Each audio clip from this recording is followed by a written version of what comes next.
My sister Brooke and I had been driving since noon, crossing from Ohio into Kentucky on our way to visit our mom in Nashville. She had just gotten out of surgery, hip replacement, and we wanted to surprise her before the weekend. Brooke was 2 years older than me, the responsible one who always insisted on planning every detail of every trip. But that night, even she admitted we had pushed too far. The highway stretched endlessly through farmland and patches of dense forest, and by 11 at night, my eyes burned from staring at taillights and yellow lane markers. We had passed the last lit gas station about 40 minutes back, and the caffeine from my third gas station coffee had worn off somewhere around the state line. Brooke suggested we pull over at the next rest stop just for 20 minutes, stretch our legs and splash some water on our faces. I agreed without hesitation. My graduation from nursing school 2 years prior had taught me plenty about exhaustion, and I knew we were both running on fumes. The rest stop appeared like a mirage after another 15 miles of nothing but darkness and the occasional reflective deer eyes glinting from the tree line. A faded green sign announced it half a mile ahead, and I flicked on my turn signal more out of habit than necessity since we had not seen another car in at least 10 minutes. The parking lot was small, maybe 20 spaces total, with a squat brick building housing the restrooms at the far end. A single overhead lamp buzzed near the building entrance, casting a weak orange glow that barely reached the pavement below. Everything else sat in shadow. I pulled our Toyota Camry into a spot near the entrance, close to the restrooms, and that is when I noticed the only other vehicle there. A black SUV, something large like a Tahoe or Suburban, parked at the opposite end of the lot near the tree line. Every single window was tinted so dark I could not tell if anyone was inside. The engine was off, no lights, no movement.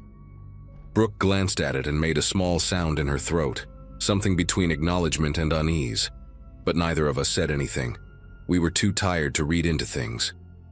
Brooke grabbed her purse and opened the passenger door, and the night air hit us immediately, thick and humid with that earthy smell of summer in the south. Crickets screamed from the woods surrounding the rest stop, so loud it almost felt aggressive. I stepped out and stretched my back, feeling every vertebra pop after hours of hunching behind the wheel. The brick restroom building looked ancient, probably built sometime in the 70s and never updated since. Graffiti covered the walls near the entrance, crude drawings and phone numbers and the usual obscenities people carve into public spaces. A vending machine stood beside the women's door, its front panel cracked and dark, clearly out of order for months or maybe years. Brooke walked ahead of me, her sandals slapping against the concrete, and I followed a few steps behind. Neither of us looked back at the SUV. I told myself there was nothing unusual about another vehicle at a rest stop, even at this hour. Truckers pulled over all the time. Families on road trips stopped to let their kids use the bathroom. I was being paranoid because I was exhausted, and exhaustion makes everything feel threatening. That is what I kept repeating in my head as I pushed open the bathroom door. The inside of the restroom smelled like industrial cleaner mixed with something sour underneath, like mildew that no amount of chemicals could fully mask. 2 of the 4 fluorescent lights overhead flickered in that erratic pattern that always makes me think of horror movies, and I actually laughed a little at myself for the thought. Brooke took the first stall while I went to the sink to splash cold water on my face. The mirror above the basin was scratched and clouded, and my reflection looked like a ghost of myself, pale and hollow-eyed. I cupped the water in my hands and pressed it against my cheeks, my forehead, the back of my neck. It helped a little. Brooke finished and came to wash her hands beside me, and we exchanged that silent look sisters share when neither wants to admit they feel uneasy.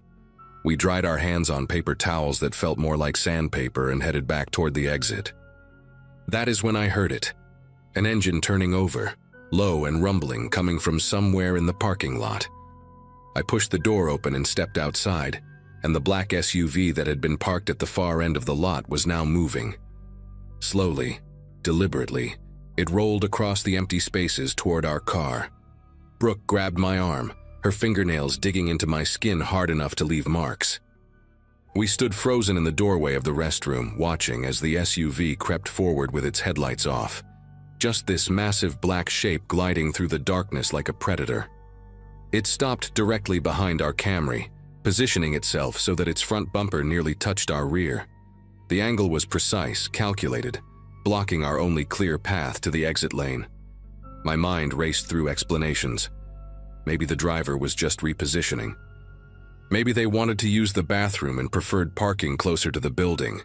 But nobody got out. The engine kept running, a low idle that seemed to pulse through the humid air. I could feel it more than hear it, this vibration that settled into my chest.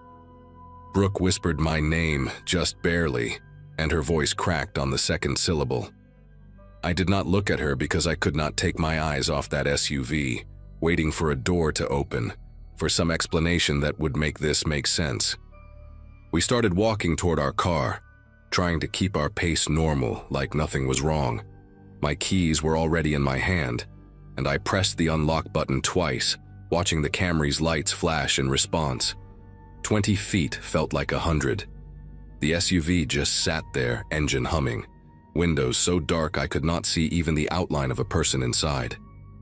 We reached our car, and I yanked the driver door open, practically throwing myself into the seat while Brooke scrambled in beside me. The second her door closed, I hit the lock button and jammed the key into the ignition. That is when someone knocked on my window. The sound was sharp, deliberate, knuckles against glass, and I jerked so hard my knee slammed into the steering column.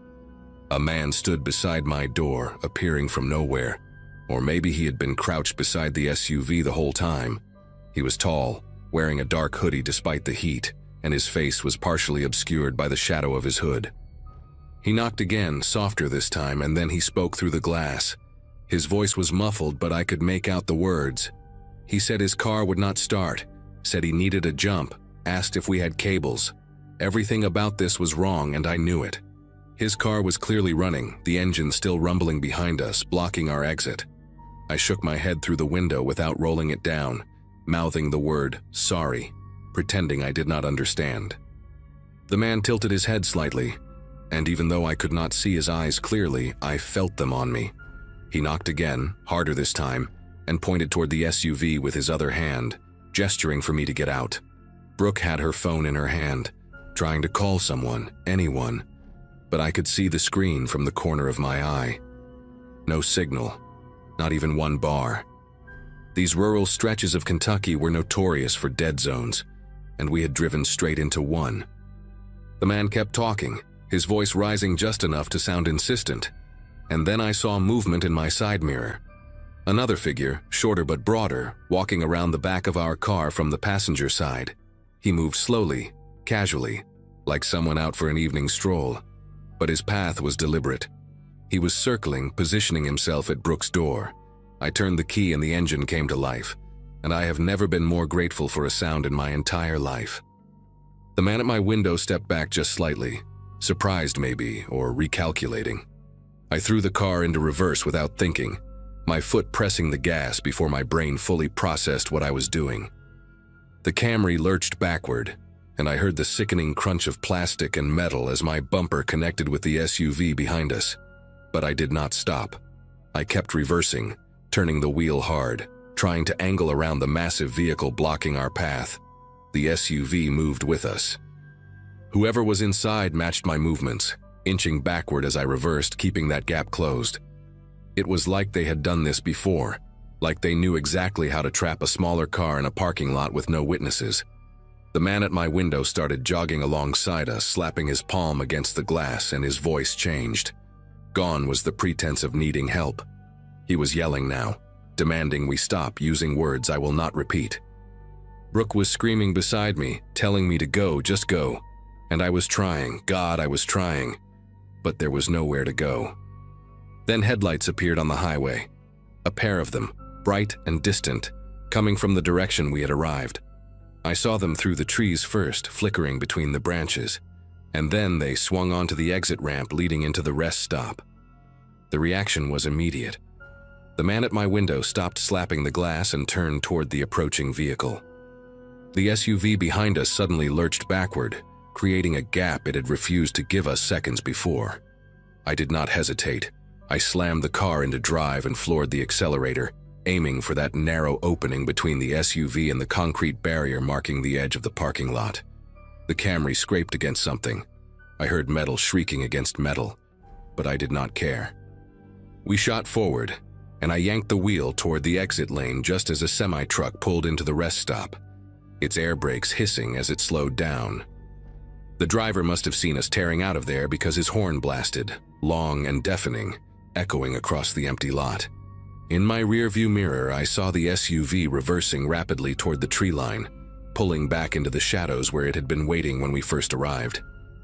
We did not stop until we reached the next town, a tiny cluster of buildings called Greenville or Greenfield, something like that, about 20 miles down the highway.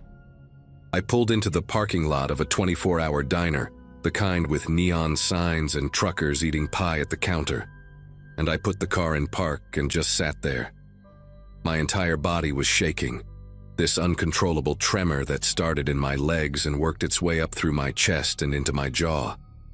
Brooke was crying silently beside me, tears streaming down her face while she clutched her phone like a lifeline.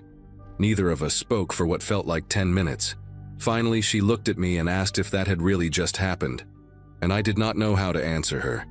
The back of our car was destroyed, the bumper hanging off at an angle and deep scratches gouged into the trunk where we had scraped past the SUV. That was real. That was proof. We had not imagined anything.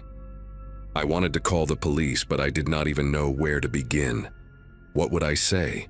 2 men in an SUV scared us at a rest stop? They never touched us. They never explicitly threatened us. All they did was ask for a jump and block our car. But we both knew what would have happened if that truck had not shown up when it did. We ended up calling the police from the diner after the waitress let us use their landline. A deputy showed up about 40 minutes later, a tired-looking man named Gentry, who listened to our story with the kind of expression that told me he had heard something like this before. He took notes, asked us to describe the SUV and the men as best we could, and told us he would file a report. When I asked if there had been other incidents at that rest stop, he paused for a moment before answering. He said there had been complaints, vague things, travelers reporting feeling unsafe or seeing suspicious vehicles, but nothing concrete, no arrests, no victims who stuck around long enough to press charges. He told us we were smart to keep our doors locked, smart to run when we did.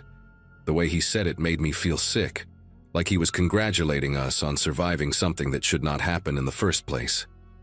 Before he left, he mentioned that the state had been talking about closing that rest stop for years due to budget cuts, that there was no staff after dark and no security cameras. Places like that attract a certain kind of person, he said. I think about those words more than I should. Brooke and I made it to Nashville the next morning, driving straight through the night because neither of us could stomach the thought of stopping again. We told our mom a shortened version of what happened, enough to explain why her 2 daughters showed up looking like they had not slept in days. She cried and held us, and made us promise to never travel that stretch of highway again after dark. I kept that promise for almost 2 years before work forced me to make a similar drive. That time I booked a hotel room halfway and paid extra for one near a police station. Some people might read this and think we overreacted, that maybe those men really did need help, and we just panicked. But I remember the way the SUV moved with us, inch by inch, refusing to let us leave.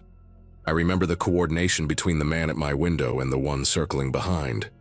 I remember how fast they retreated the moment witnesses arrived. That was not a misunderstanding. That was a trap, practiced and patient, waiting in the dark for someone tired enough to stop. We were almost the ones who did not drive away. Every time I pass a rest stop now, even in broad daylight, I keep driving. I would rather run out of gas on the shoulder than pull into one of those places ever again.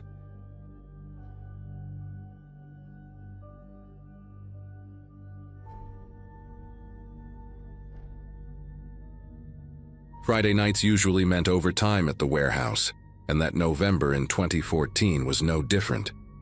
My graduating class from high school back in 2005 had scattered across the country chasing careers and families, but I stayed in rural Ohio, working logistics for a distribution company outside of Columbus.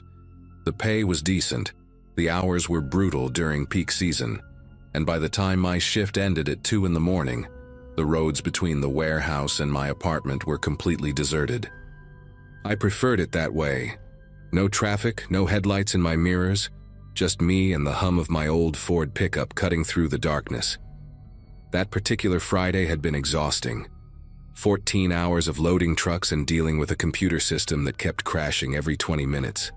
All I wanted was to get home, crack open a beer, and pass out on my couch with some late-night television droning in the background. I took my usual route, avoiding the interstate and sticking to the state highways that wound through farmland and patches of forest. The roads were empty, as expected, and a light fog had started creeping across the pavement in thin wisps. My headlights carved tunnels through the mist, illuminating nothing but asphalt and the occasional reflective mile marker.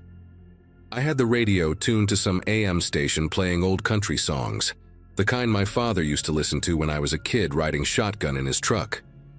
Somewhere around mile marker 47, I decided to take a shortcut through an exit ramp that connected to a county road. It shaved about 10 minutes off my commute, and at that hour, every minute counted. I slowed down as I approached the curve of the ramp, my headlights sweeping across the guardrail and the tall grass beyond it. And that is when I saw something that made me ease off the gas pedal completely, my foot hovering over the brake as my brain struggled to process what my eyes were showing me. A baby car seat, right there in the middle of the exit ramp, sitting upright on the cracked asphalt like someone had placed it there with purpose. It was one of those infant carriers with the curved bottom and the handle arched over the top, the kind you see parents lugging around grocery stores and parking lots. The fabric looked pale in my headlights, maybe gray, maybe light blue, and there was a small blanket draped over it, partially covering whatever might be inside. I brought my truck to a complete stop about 30 feet away, my engine idling rough in the cold air. My first thought was that someone had been in an accident, that a car had gone off the road and I just could not see it from this angle. But there were no skid marks, no broken glass, no debris scattered across the pavement. The guardrail was intact.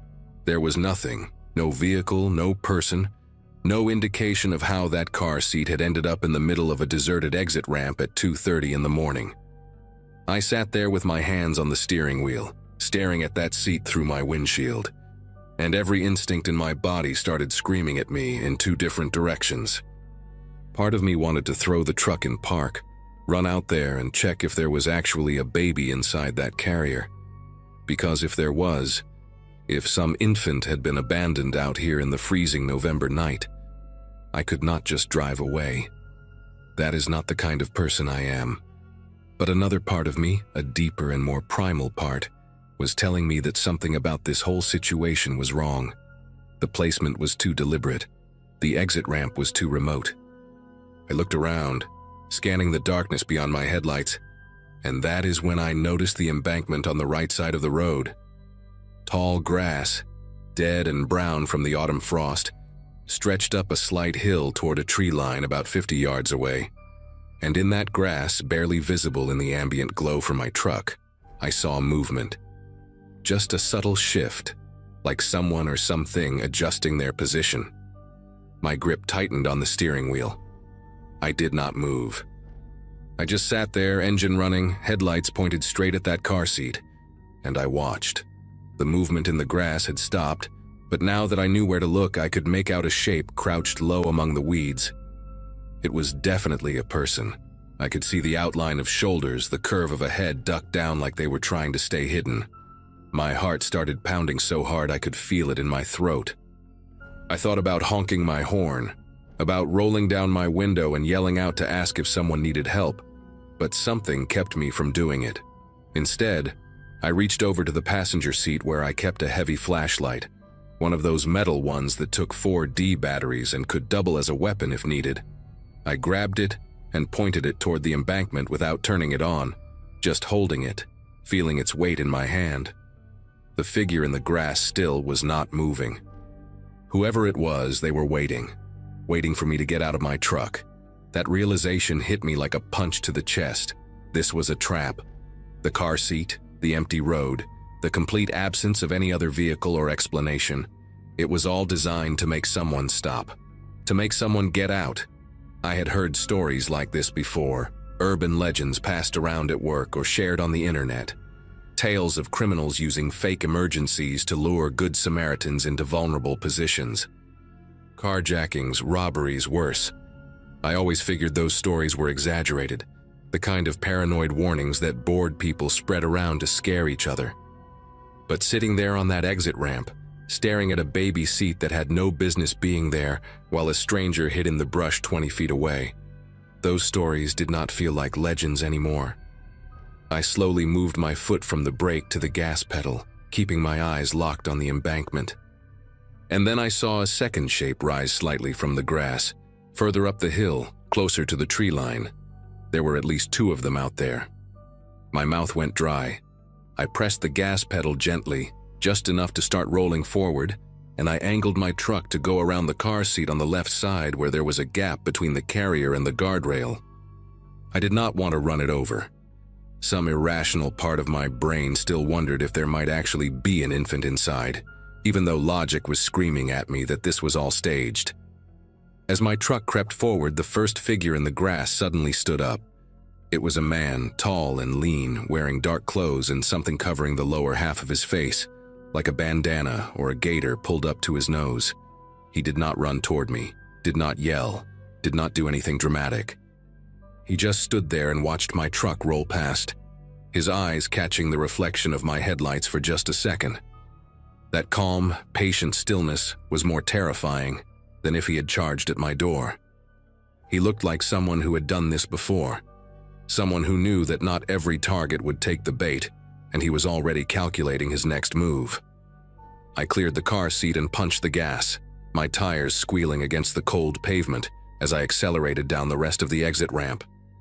In my rearview mirror, I saw the second figure emerge fully from the tree line, shorter, stockier, moving quickly down the hill toward the road. The first man had turned to watch my truck disappear, and I could swear I saw him pull something from his pocket, maybe a phone, maybe something else. My hands were gripping the steering wheel so tight my knuckles ached, and I did not slow down until I hit the county road and put at least 3 miles between me and that exit ramp. I was breathing hard, my chest heaving like I had just sprinted a mile, and the adrenaline was making my vision sharp and jittery at the same time. I kept checking my mirrors, expecting to see headlights appear behind me, expecting to hear the roar of an engine closing the distance. But the road stayed dark and empty, and after a few minutes, I started to believe that I had actually gotten away. I did not go home. The thought of leading anyone back to my apartment, even if I was not being followed, made my skin prickle with unease. Instead, I drove straight to a gas station about 8 miles down the road, one of those 24-hour places with bright fluorescent lights and security cameras mounted on every corner. I pulled into a parking spot right in front of the entrance, killed my engine, and just sat there for a while, trying to calm down. My legs felt weak, like they would not support me if I tried to stand. An older woman working the night shift inside glanced at me through the window, probably wondering why some guy in a beat-up pickup was just sitting in her parking lot at 3 in the morning. Eventually, I pulled out my phone and called 911. I told the dispatcher everything: the car seat, the figures in the grass, the location of the exit ramp. She asked me if I had seen any weapons, if anyone had approached my vehicle, if I could describe the individuals in more detail. I answered as best I could, my voice still shaky, and she told me that officers would be dispatched to check the area. She also told me something that made the hair on the back of my neck stand up. There had been 2 other reports that month from the same stretch of highway. One was a woman who had seen a similar setup on a different exit ramp about 5 miles north. A stroller that time, sitting in the middle of the road with a blanket draped over it. She had not stopped either, had driven straight to the nearest police station to report it. The other was a man who had actually pulled over to check on what he thought was an abandoned infant carrier. He had been jumped by 3 individuals before he even made it out of his car. Beaten badly, his wallet and phone stolen, his vehicle taken. The dispatcher said he had spent 4 days in the hospital with a fractured eye socket and broken ribs. She thanked me for reporting what I had seen and told me I had made the right choice by not stopping. I sat in that gas station parking lot for another hour after the call ended, watching every car that passed on the road, unable to shake the image of that tall man standing in the grass, watching me drive away with those calm, patient eyes. When I finally made it home that night, I locked every door and window in my apartment, wedged a chair under the front door handle, and sat on my couch with every light on until the sun came up. I did not sleep. I could not. Every time I closed my eyes, I saw that car seat sitting in the beam of my headlights, so perfectly placed, so deliberately staged. I kept thinking about what would have happened if I had gotten out of my truck, if I had walked over to check on what I thought was an abandoned baby, my back turned to the embankment, completely vulnerable. Would they have hit me from behind before I even knew they were coming? Would I have ended up like that other man, broken and bleeding on the side of a road that nobody traveled at night? Or would it have been worse? The dispatcher had mentioned robberies and carjackings, but she had not said those were the only things that happened in cases like this.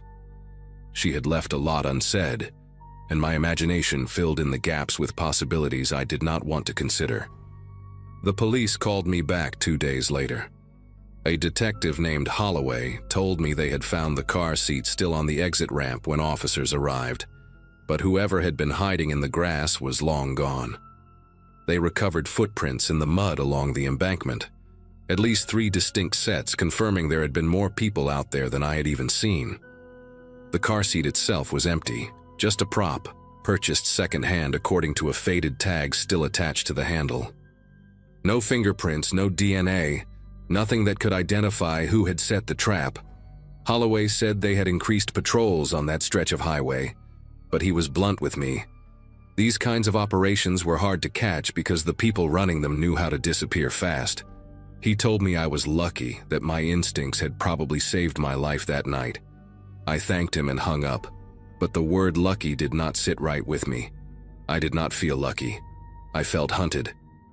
I changed my route to work after that, adding 20 extra minutes to my commute just to avoid that part of the highway. And even now, years later, I still slow down whenever I see something unexpected on the road at night. I still check the tree line, the ditches, the shadows beyond my headlights, because I know now that not every cry for help is real, and some traps are designed for people who just want to do the right thing.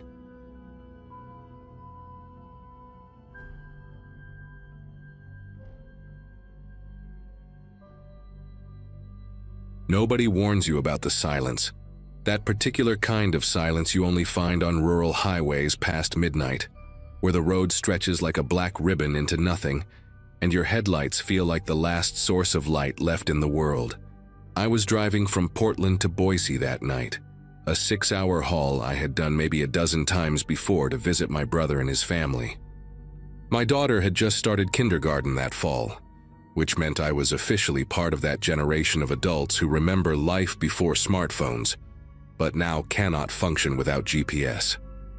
The clock on my dashboard read 1:47 in the morning, and I had been on the road since finishing my shift at the warehouse around 10. Coffee from a gas station 60 miles back was the only thing keeping my eyes open, and even that was starting to fail me. The man appeared in my headlights like a ghost rising from the asphalt. 1 second the road was empty, and the next, there he was, standing on the shoulder with his thumb out and a large hiking backpack hanging from one shoulder. My first instinct was to keep driving, the way my father taught me, the way anyone with sense would do on a frozen highway in the middle of nowhere. But something made me slow down. Maybe it was the temperature gauge reading 19 degrees outside. Maybe it was the fact that I had not seen another car in over 40 minutes and knew he could freeze to death before anyone else came along. Maybe I just remembered being 23 and broke, hitching rides myself between college and my parents' house during winter breaks. Whatever the reason, I pulled onto the gravel shoulder about 50 feet past him, watching in my rearview mirror as he jogged toward my car, his breath forming thick clouds in the frozen air. He climbed into the passenger seat with a quick nod of thanks, pulling the heavy backpack onto his lap instead of tossing it in the back. I noticed that immediately. The bag was army green, covered in patches and pins, stuffed so full that the zipper looked ready to burst. He was younger than I expected, maybe mid-20s, with a patchy beard that grew in uneven clumps across his jaw and cheeks. His eyes were pale blue, almost gray, and they darted around the interior of my car like he was cataloging every detail. He wore a brown corduroy jacket that was way too thin for this weather, and his fingernails were bitten down to raw pink crescents. The smell hit me next, not unwashed exactly, but something sharper underneath, like copper and sweat mixed together. I told him my name was Gary, asked where he was headed. He said east, just east, and that was good enough for now. His voice was flat, almost mechanical, like he was reading from a script he had memorized long ago. I pulled back onto the highway and tried to make small talk the way you do with strangers, asking about where he was coming from, what brought him out here in the middle of the night. He answered in fragments that never quite connected. Said he had been in Portland for a while, said he had business to handle. Said the buses stopped running when he needed them and that walking was fine until the temperature dropped. Every answer felt like a door closing rather than opening, so after a few minutes I stopped asking and let the silence fill the car. That was when he reached forward and turned off my radio without asking, killing the low hum of classic rock that had been my only company for the past 2 hours. The sudden quiet felt heavier than before, almost physical, pressing against my eardrums like a change in altitude. For about 20 miles neither of us spoke. I kept my eyes on the road, watching the white dashes disappear under my hood one after another, trying to calculate how long until the next town. My GPS showed a gas station in Huntington, still 43 miles ahead, and I started planning to stop there whether I needed fuel or not. Just to get out, breathe some fresh air, maybe give this guy a chance to find another ride. Then he laughed. Not at anything I said, not at anything on the road, just a sudden sharp burst of sound that came out of nowhere and stopped just as quickly. I glanced at him and he was staring straight ahead through the windshield, his lips moving slightly like he was having a conversation with someone I could not see. When he noticed me looking, he turned and smiled, and there was nothing behind that smile. No warmth, no humor, just teeth and stretched skin. He asked me if I believed in fate. I said I did not know. He said that was the wrong answer. The next 15 minutes were the longest of my life up until that point. He started talking, really talking, in this rapid stream of consciousness that jumped from topic to topic without any logic I could follow. He talked about a woman named Diane who had ruined his life, then about a dog he had as a kid that his father drowned in the bathtub, then about how the government was tracking people through cell phone towers, and that was why he never carried one. His voice would shift from a whisper to nearly shouting and back again within the same sentence. At one point he punched the dashboard hard enough to make me flinch, then immediately apologized with that same empty smile and said he just got excited sometimes. I could feel my pulse hammering in my throat. Every instinct screamed at me to pull over and tell him to get out. But we were in the middle of absolute nowhere, no lights visible in any direction, and something told me that stopping the car right now would be a very bad idea. He wanted to know why I had picked him up. I told him the truth, that it was cold, and I did not want him to freeze. He considered this for a long moment, tilting his head like a bird examining something shiny, then said that was a weak reason. Said most people who stopped for strangers at night were either looking for something or running from something. Asked which one I was. I said neither, that I was just driving to see my brother. He made a sound in his throat, something between a grunt and a laugh, then unzipped his backpack about halfway. I tried not to look, but I could not help it. Inside I saw clothes bundled into tight rolls, a flashlight, what looked like a bundle of zip ties, and the handle of something metallic catching the glow from my dashboard lights. He noticed me noticing and zipped it back up slowly, deliberately, holding eye contact the whole time. His pale eyes never blinked. He said he liked to be prepared for anything, said you never knew what kind of people you might meet on the road at night. The GPS announced that Huntington was now 26 miles away. 26 miles had never sounded so far in my entire life. I adjusted my grip on the steering wheel and tried to keep my breathing steady, tried to act like I had not just seen what I saw. The man started asking about my route, why I was taking this highway instead of the interstate, whether I always drove this way. When I explained it was shorter and I knew the roads well, he shook his head and said I should take the next left, that he knew a faster way. There was no next left, not on this stretch. Nothing but empty fields and distant mountains for miles. I told him I would stick to my route, and his whole demeanor changed in an instant. The fake friendliness dropped away like a mask falling off, and underneath was something cold and rigid. He said he was not asking. His right hand drifted back toward the backpack on his lap, fingers brushing against the zipper. I have replayed the next few seconds in my head hundreds of times since that night, trying to understand how I managed to think so clearly when every cell in my body was screaming in pure terror. He unzipped the bag fully and pulled out a hunting knife with a serrated edge, the kind designed to gut deer, and held it casually against his thigh like it was the most natural thing in the world. He told me to stay calm, that nobody had to get hurt as long as I did exactly what he said. His voice had changed again, lower now, controlled, almost businesslike. He said there was a service road coming up in about 8 miles and I was going to take it. Said he had done this before and it always went smoother when people cooperated. I asked him what he wanted. Money, the car, anything he wanted he could have. He smiled again, that horrible empty smile, and said it was not about what he wanted. It was about what he needed. And what he needed was for me to stop asking questions and start driving where he told me to drive. My mind raced through every possible option. I could slam on the brakes, but he was already holding the knife and I would never get my seatbelt off before he reached me. I could try to crash the car, but at 70 miles per hour on a frozen road that was just as likely to kill me as him. I could try to fight, but he was younger and clearly prepared for resistance. Then I remembered something my father told me once about defensive driving, about how the person behind the wheel always has more control than they realize. I started slowing down gradually, just a few miles per hour at a time, watching the speedometer drop from 70 to 65 to 60. He did not notice at first, too busy scanning the darkness ahead for his service road. By the time we hit 55, I spotted what I had been praying for since he pulled out that knife.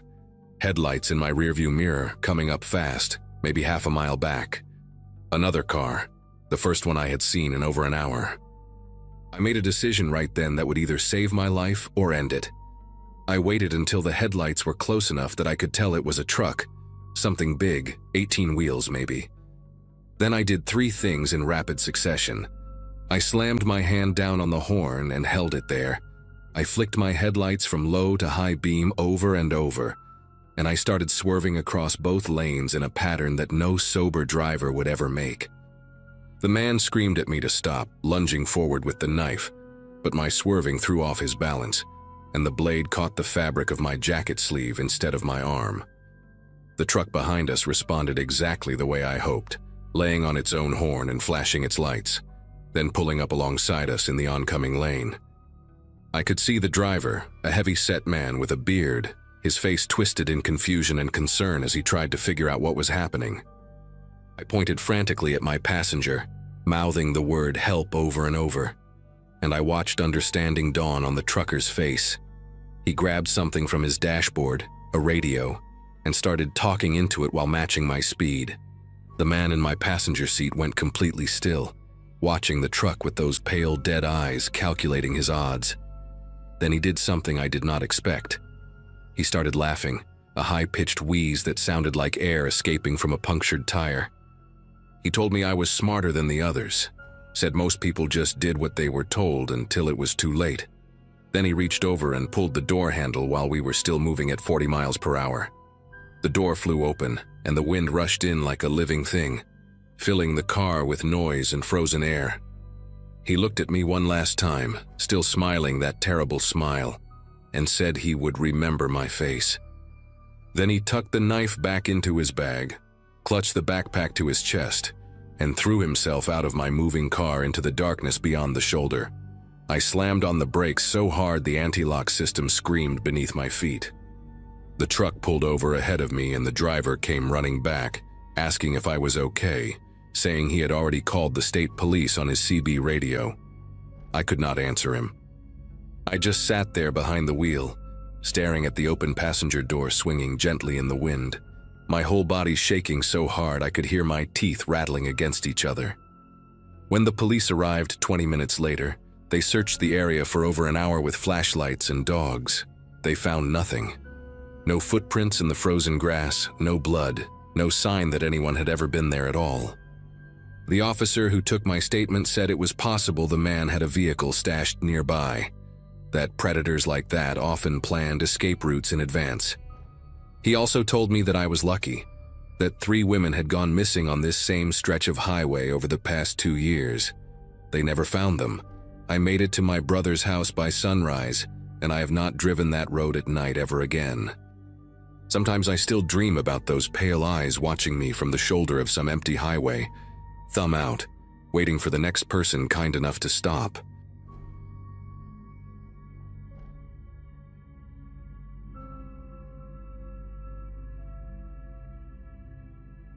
Rural Kansas has a way of swallowing people whole, and I almost became one of its statistics on a Thursday night in early March of 2017.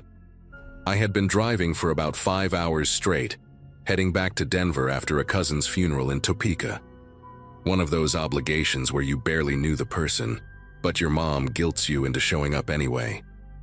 Everyone from my graduating class of 2012 was posting photos of their kids and promotions, while I sat in a church pew, pretending to remember a man I had met maybe 3 times in my entire life. The storm came out of nowhere, the way they do in that part of the country, turning the highway into a river, and the sky into something that looked almost solid. My windshield wipers were losing the battle, and every pair of headlights coming from the opposite direction felt like a threat. When the GPS suggested an alternate route to avoid reported flooding ahead, I took it without thinking twice. That was my first mistake. Exit 74 didn't even have a proper sign, just a metal post with reflectors that caught my headlights for half a second, before I was already committed to the turn. The road narrowed immediately, going from 2 lanes to something that felt more like a wide hiking trail, the kind of path that made my Subaru's suspension groan in protest with every pothole. According to my phone, I was driving through a town called Ridgeback, and the screen showed neat little house icons lining both sides of the road like a normal residential area. But when I squinted through the rain, all I saw was darkness. No porch lights, no glowing windows, no signs of life whatsoever. I figured maybe everyone had lost power because of the storm, which would make sense given how violent the weather had become. The thunder was so loud it vibrated through my chest, and lightning would occasionally illuminate the landscape in brief, harsh flashes. In those moments of brightness, I caught glimpses of empty fields and shapes that might have been structures, but looked wrong somehow, too angular, too skeletal. The first mailbox I passed made me slow down. It was standing there at the edge of the road, rusted and crooked, with the name Pemberton barely visible in faded paint. My GPS showed a house icon right where the mailbox stood, but behind it there was nothing. Just an empty lot filled with overgrown weeds and what looked like the concrete outline of a foundation, cracked and broken like old bones poking through dead skin. I told myself the house must have been demolished recently, that maybe the GPS data was outdated. But then I passed another mailbox and another, and each one stood guard over the same emptiness. Lots where homes should have been, some with nothing but charred remains, others with just flat dirt and scattered debris. One of them still had a child's bicycle lying in the grass, its frame twisted and orange with rust, and I remember thinking that no kid had touched that thing in years. The rain kept hammering my windshield, and my phone kept insisting I was surrounded by civilization. I pulled over near what the GPS claimed was an intersection, though in reality, it was just a T-junction where the gravel met an even rougher dirt path. My signal had dropped to 1 bar, and the map was taking forever to reload. I needed to figure out where I was and how to get back to the highway, because nothing about this place matched what my screen was showing me. That's when I noticed something strange about the silence. The rain was still falling hard, the thunder still rolling in the distance, but underneath all that noise there was an absence. No dogs barking, no generators humming, no sounds of life at all. I looked around through my rain-streaked windows and realized I couldn't see a single light anywhere. Not a farmhouse in the distance, not a radio tower blinking red. Nothing. Just absolute darkness pressing against my car from all sides like deep water. I reached for my phone to call someone, anyone, but the call wouldn't connect. The screen just showed that spinning circle that means your phone is trying and failing to reach the outside world. Headlights appeared in my rearview mirror. At first, I felt relief. Another car meant another person, someone who knew these roads and could point me back toward the highway. The lights were far away, maybe half a mile, but they were getting closer. I watched them bounce and sway as the vehicle navigated the same terrible road I had just traveled, and I remember thinking I should flash my hazards to get their attention. But something made me hesitate. The car wasn't moving like someone just passing through. It was moving slowly, deliberately, like it was searching for something. Then another set of headlights appeared, this time from the dirt path ahead of me, coming from the direction the GPS wanted me to go. Two vehicles approaching from opposite directions, both moving at that same strange crawling pace. My hand hovered over the gear shift, but I didn't know which way to run. The road behind me had those headlights blocking it, and the road ahead had the second car approaching. I was stuck at that T-junction like a mouse in a trap that had already snapped shut. The car behind me reached me first. It was a pickup truck, old and mud-caked, the kind of vehicle you see rusting in fields all across the Midwest. It stopped about 30 feet behind my Subaru, its headlights flooding my mirrors with harsh white light. I couldn't see the driver through the glare, just the silhouette of a figure sitting motionless behind the wheel. Then the car from ahead arrived, a dark sedan with a dented hood and no front license plate. It pulled up slowly and stopped about 20 feet in front of me, positioning itself at an angle that blocked any chance I had of squeezing past. For a long moment, nothing happened. The rain kept falling, the engines kept idling, and I sat there gripping my steering wheel so hard my knuckles went pale. Then, with a synchronization that felt rehearsed, both drivers opened their doors at the exact same time. I watched two figures step out into the rain, neither one making any move to approach me yet. They just stood there beside their vehicles, faces hidden in shadow, waiting for something I couldn't understand. A third door opened. I hadn't even noticed there was a passenger in the sedan until a woman climbed out from the back seat. She was tall and thin, wearing a raincoat that hung off her frame like wet paper, and she was the first one to move toward me. Her walk was casual, unhurried, like she had all the time in the world. The two men, I could tell they were men now from their builds, stayed by their vehicles, watching. The woman stopped about 10 feet from my driver's side window and just stared at me through the rain. Lightning flashed, and for a split second I saw her face clearly.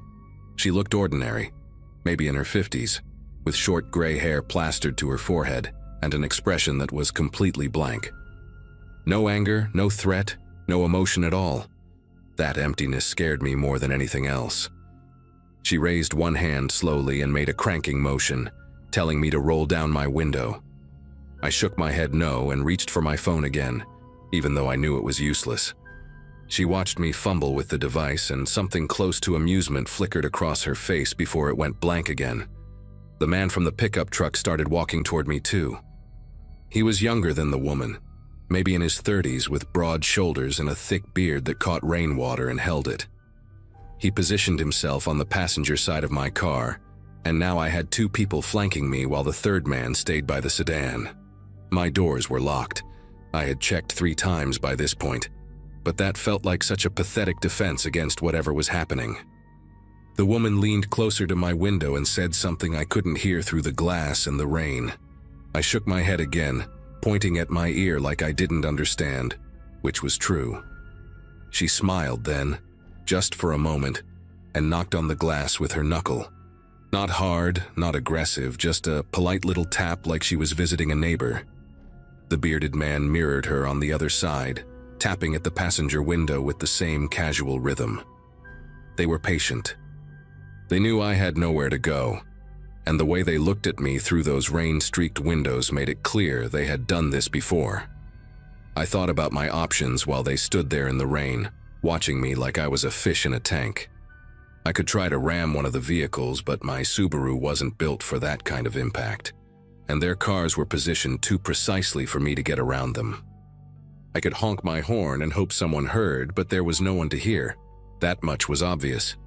The woman knocked again, harder this time, and pointed at my door lock. The gesture was so matter-of-fact, like she was simply asking me to do something reasonable. The bearded man pulled something from his jacket, and in the flash of lightning, I saw it was a crowbar. He didn't raise it or threaten me with it. He just held it loosely at his side, letting me know it was there. That was when the reality of my situation hit me fully. These people weren't going to hurt me right away. They were going to wait. They would outlast me, drain my gas tank with the engine running, wait for my phone to die, wait for me to make a desperate move they could exploit. They had clearly done this enough times to know exactly how it went. Then I remembered something my dad had told me years ago, back when I was learning to drive. He was a paranoid man, my father. The kind of guy who kept a flashlight and a knife in every room of the house. He had made me promise that if I ever found myself in a situation where someone was trying to get me out of my car, I should never get out. But I should also never sit still. Movement was safety, stillness was death. My eyes flicked to the left side of the road, where the empty lot with the Pemberton mailbox sat in darkness. There was no fence, no barrier, just overgrown grass and mud. The pickup behind me was blocking the road, but it wasn't blocking that lot. If I could get my car across that patch of land, there might be a way around them. It was insane. My Subaru was all-wheel drive, sure, but it wasn't built for off-roading in a thunderstorm. But the alternative was sitting there until these people found a way inside. I made my decision in the span of a single heartbeat. I threw my car into drive and yanked the wheel hard to the left. The Subaru lurched forward and bounced off the gravel onto the muddy grass. I heard the woman shout something, the first real sound any of them had made. And in my rearview mirror, I saw her stumble back as my car swerved past her. The bearded man tried to grab at my door handle, but his fingers slipped on the wet metal, and then I was past him, tires spinning and throwing mud everywhere. The lot was rougher than I expected, full of hidden dips and debris buried under the weeds, and my car bucked like an animal trying to throw me off. I hit something hard, maybe a chunk of old foundation, maybe a rock, and my entire frame shuddered, but I kept my foot on the gas. The headlights from the pickup swung around as the driver realized what I was doing, but he was too slow. I cleared the lot and crashed through a line of dead bushes onto what looked like an old service road running parallel to the main path. I didn't know where it led. I didn't care. All that mattered was that I was moving, and they were behind me. I drove like a maniac for what felt like hours, but was probably only 15 minutes.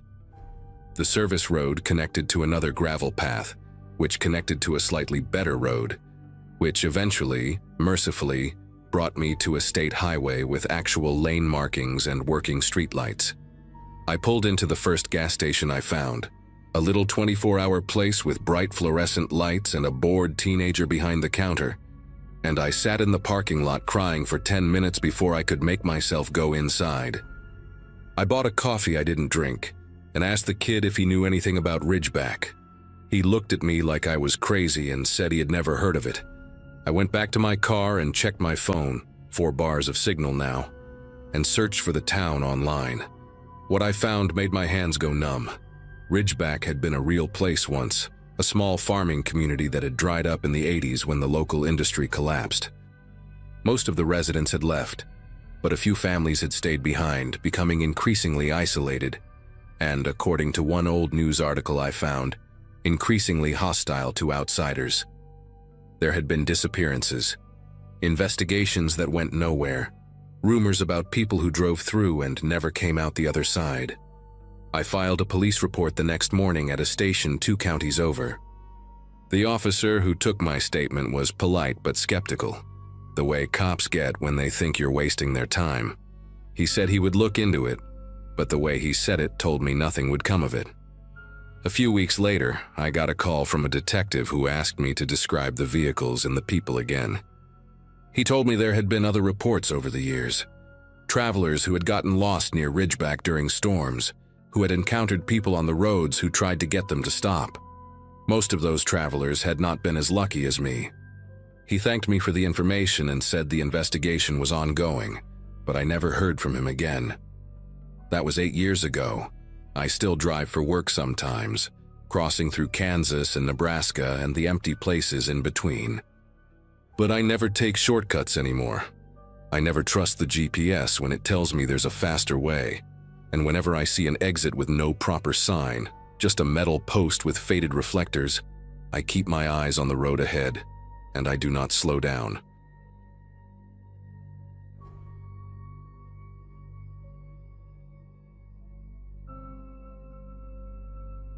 Every December, my sister Carolyn insists on hosting Christmas at her place in Raleigh, and every December I tell myself I should just fly instead of making the 7-hour drive from my apartment in Baltimore.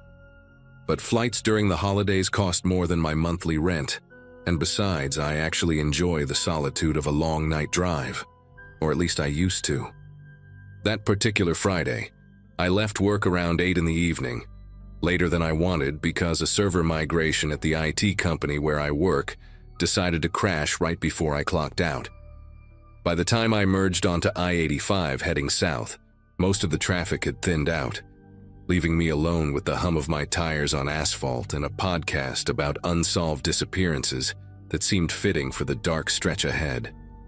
My graduating class from high school had their 10-year reunion that summer, which I skipped, but it reminded me that time moves faster than we expect. Fast enough that a routine drive to see family can become something else entirely without any warning. The first 2 hours passed without incident. I stopped once at a gas station somewhere past Richmond, grabbed a large coffee and a bag of peanuts, stretched my legs in the cold air, and got back on the road. Virginia's highways at night have this particular emptiness to them, especially once you get past the suburbs and strip malls. The trees crowd close to the shoulder, their bare branches reaching toward the road like skeletal fingers, and the only light comes from your own headlights carving a tunnel through the darkness.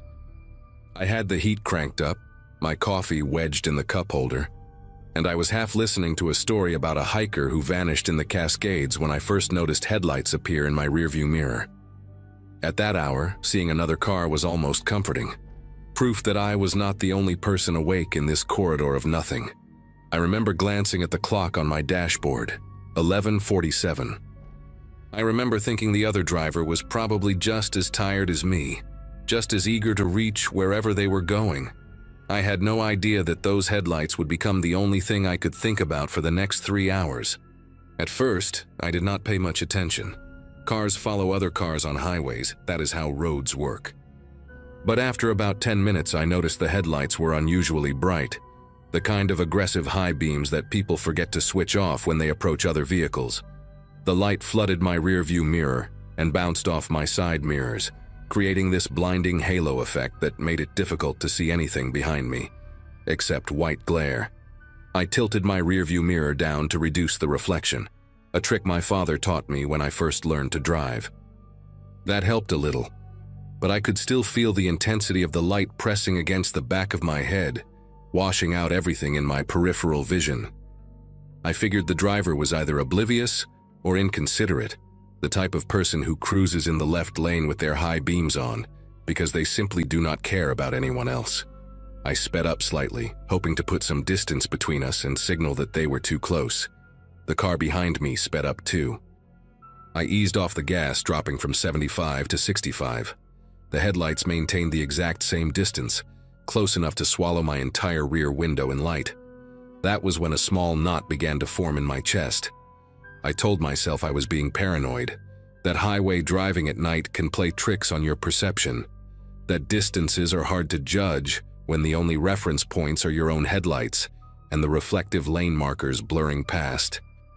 I switched lanes, moving from the left to the right, expecting the car to blow past me and disappear into the darkness ahead. It did not. The headlights drifted smoothly into my lane, settling back into position directly behind me like a magnet snapping into place. I could not make out the shape of the vehicle through the glare, just those two burning white eyes fixed on my mirror. My grip tightened on the steering wheel, I turned off the podcast because suddenly the story about the missing hiker did not seem entertaining anymore.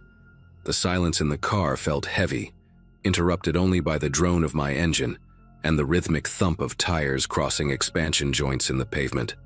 I watched the mile markers crawl past. 147, 146, 145. The headlights never wavered, never fell back, never surged forward to pass.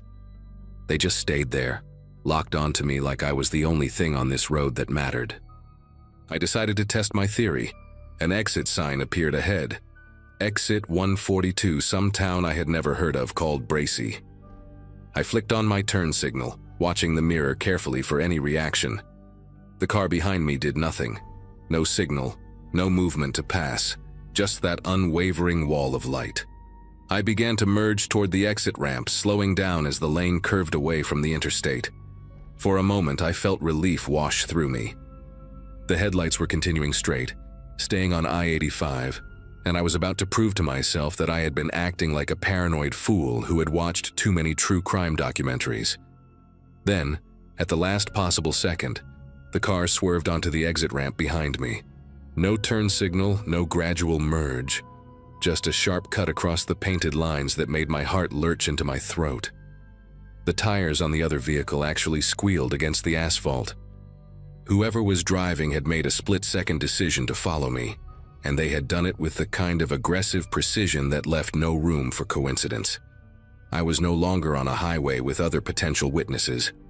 I was on a dark two-lane road heading into rural Virginia, and the only other person out here had just made it very clear that wherever I went, they intended to go too. The road into Bracy was narrow and poorly lit, flanked by pine trees that blocked out whatever moonlight might have helped me see. My headlights caught glimpses of barbed wire fences and the occasional mailbox, but no houses close enough to the road for me to pull into a driveway and honk until someone came out. The car behind me had closed the distance. On the highway, they had maintained maybe 4 or 5 car lengths between us. Now it was 2 at most, close enough that the glare completely whited out my rearview mirror.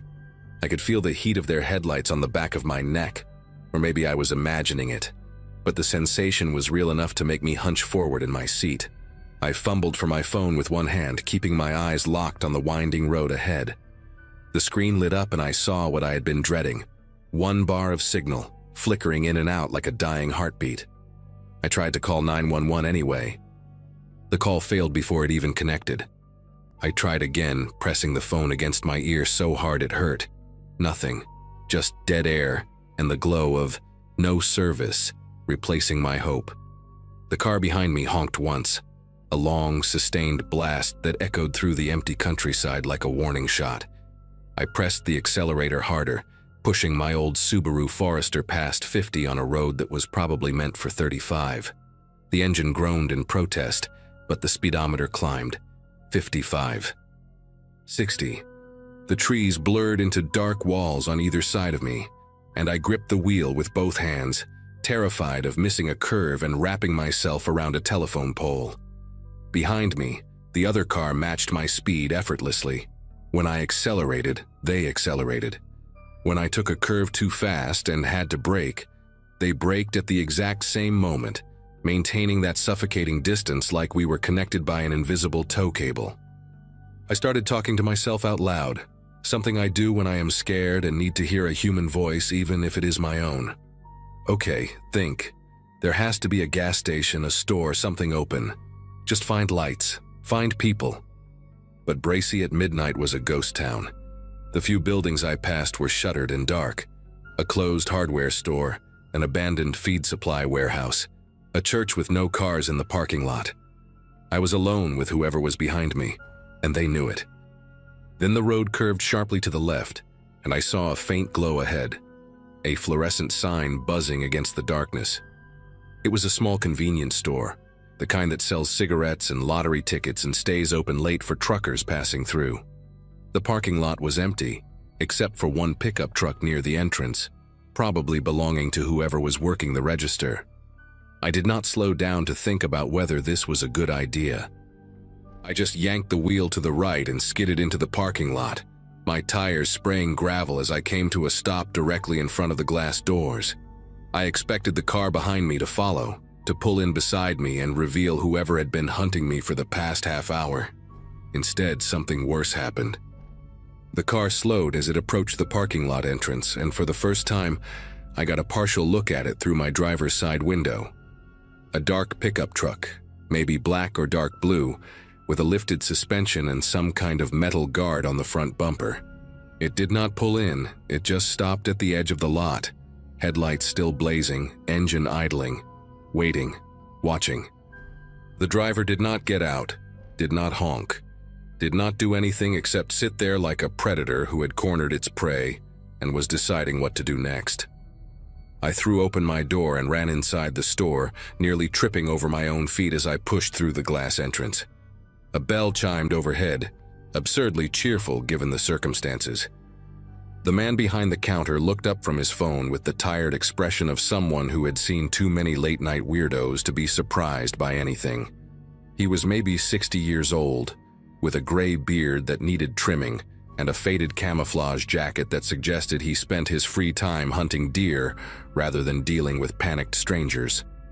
"Someone is following me," I said, and my voice came out higher and faster than I intended. "There is a truck outside in the parking lot entrance.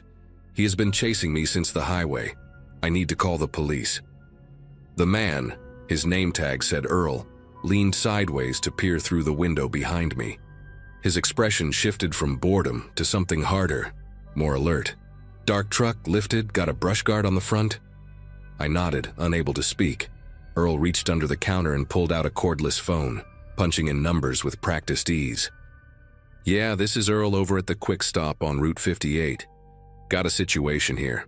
Some fella being chased by a truck. Vehicle is sitting at the edge of my lot right now, headlights on." He listened for a moment, then nodded. "Will do." Earl hung up and looked at me with an expression that was difficult to read, part concern, part something else I could not identify. "Sheriff's deputy is about 15 minutes out. Only one on duty tonight covering the whole county. You stay inside. Keep away from the windows." I moved toward the back of the store, positioning myself behind a shelf of motor oil and windshield wiper fluid, where I could still see the entrance but would not be visible from outside. My heart was pounding so hard I could feel it in my temples. Through the dusty glass, I watched the truck sitting at the edge of the parking lot, its headlights cutting two bright tunnels through the darkness. Minutes passed. 5, 10. Earl stayed behind his counter, occasionally glancing at the window, one hand resting near something under the register that I suspected was not a calculator.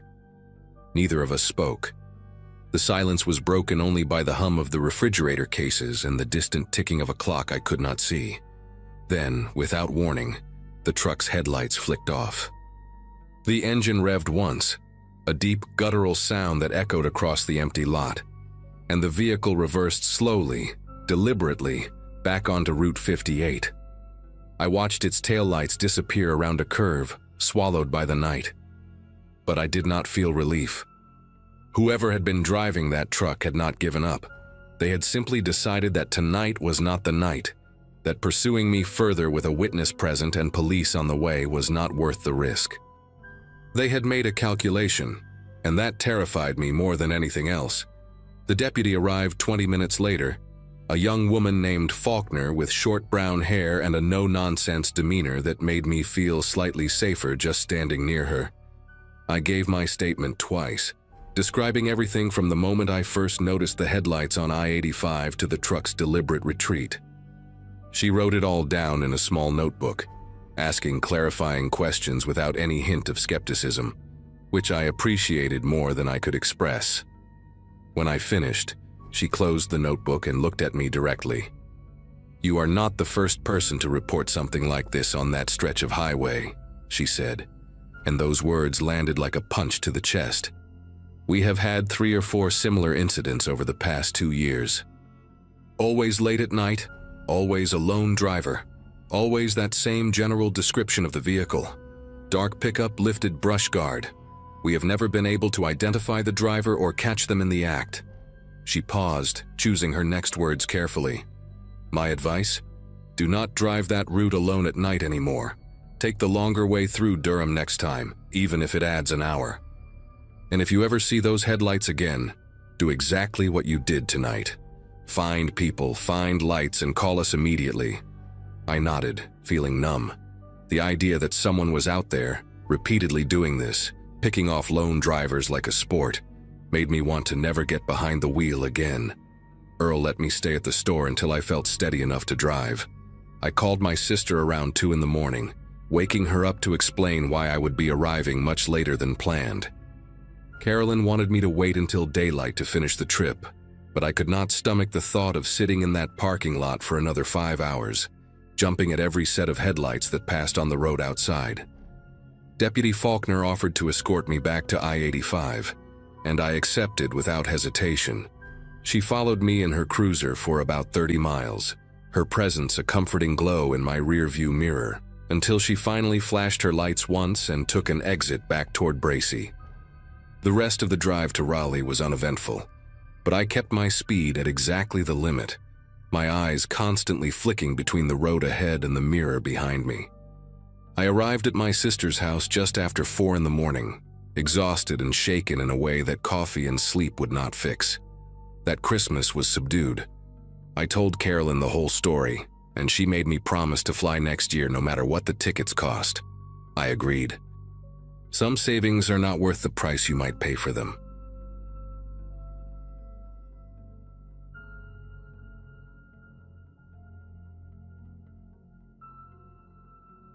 February in Virginia means unpredictable weather, and that Sunday evening in 2017 had been deceptively calm when I left my friend Nora's place outside Raleigh. She had just had her first baby, a wrinkly little boy named Oliver who gripped my finger like his life depended on it. 4 days of holding him, helping with midnight feedings and pretending to enjoy her husband's overcooked pasta, had been the perfect escape from my cubicle life at the insurance office. My high school class graduated in 2009, and most of us were hitting that stage where babies and mortgages replaced bar nights and road trips. I had neither, just a used silver Nissan Altima, a cramped apartment, and a boss who expected me at my desk by 8 Monday morning. So I hit the road around 8 that night, a 6-hour drive ahead of me, trunk loaded with baby clothes Nora insisted I take for some future child I had no plans of having. The highway stretched out dark and familiar, a route I had driven dozens of times before. 3 hours in, somewhere past the North Carolina border, the world outside my windshield turned into pure blackness. No streetlights, no passing cars, no glowing signs of late-night diners or gas stations. Just my headlights cutting a narrow path through nothing. The moon had disappeared behind a thick layer of clouds, and the kind of darkness that surrounded me felt almost physical, like something pressing against the windows.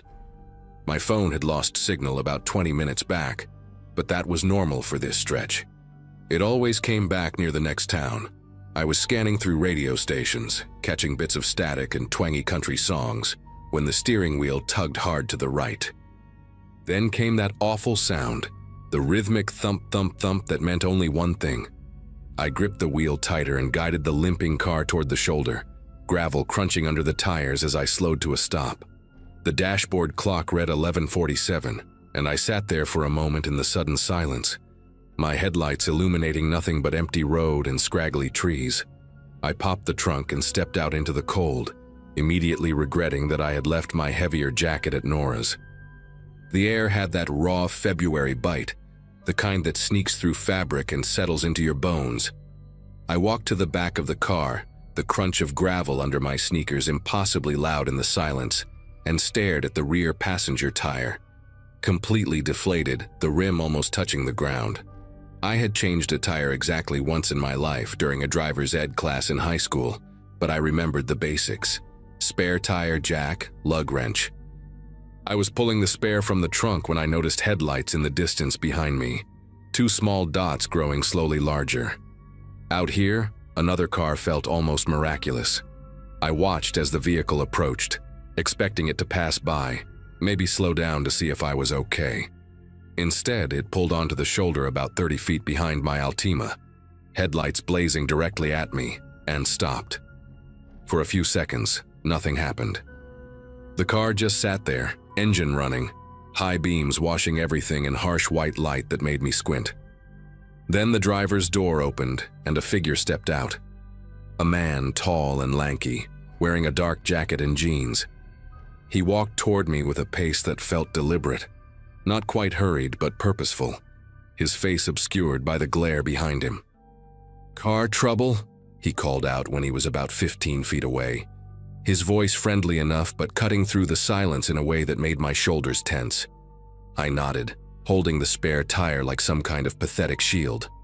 "Flat tire," I said, trying to keep my voice steady and casual.